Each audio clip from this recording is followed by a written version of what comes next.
وہ جی اقوام متحدہ کے پلیٹ فارم پر حضور کی عزت کی بات ہو گئی، ممتاز قادری کا تختہ دار کسی کو نظر نہ آیا، ممتاز قادری کی جیل کسی کو نظر نہ آئی، اور دودھ پیتا بچہ چھوڑ کر جیل میں جا بیٹھا، اور اتنا سارا بچہ چھوڑ کے تختہ دار پر جھول گیا، اس پر کسی کو ناموس رسالت کا پتہ ہی نہیں بھی ممتاز قادری شاید شوقیہ وہاں جھولتا رہا ہے، ہاں جی، اس پر کسی کو کوئی پریشانی نہیں ہوئی، اور اس کو قاتل کہنے والا، اور وہ جا کر اقوام متحدہ میں حضور کی عزت کی بات کرتا ہے جو ممتاز کو قاتل کہہ رہا ہے، اور قوم کو کہا دیکھا جی وہ ناموس رسالت کی کیسی بات اس نے کی ہے جناب۔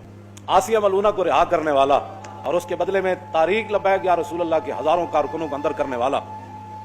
اور حافظ اور قاریوں کو سید زادوں کے گھروں میں بھی ان کی دیواریں پھلانگ کر سید زادیوں کی تقدس کو بھی پامال کرنے والا، اور مساجد میں 10-10 15-15 دن نماز نہ ہوئی، جوتوں سمیت فورسز بیٹھی رہی، مساجد کی عزت اور حرمت پامال ہوئی،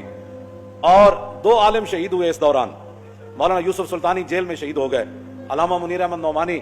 باہر آ کر شہید ہو گئے، ہزاروں دہشت گردی کے پرچے کٹے، حضور کی عزت کی خاطر جو لوگ باہر نکلے ان کے خلاف پرچے کٹے، قوم کو وہ ناموس رسالت کی بات یاد نہ رہی، اور 2 جملے کہنے پر کہا جی دیکھا اس نے وہ کیسی بات کی، تو میں نے کہا وہ بات وہاں کرتا نا، اگر وہ سٹیج پر بات کر رہا تھا تو جو آیت میں نے آج پڑھی ہے یہ آیت پڑھتا نا، کہ بھائی آپ کو کیا تکلیف ہے 295 پر،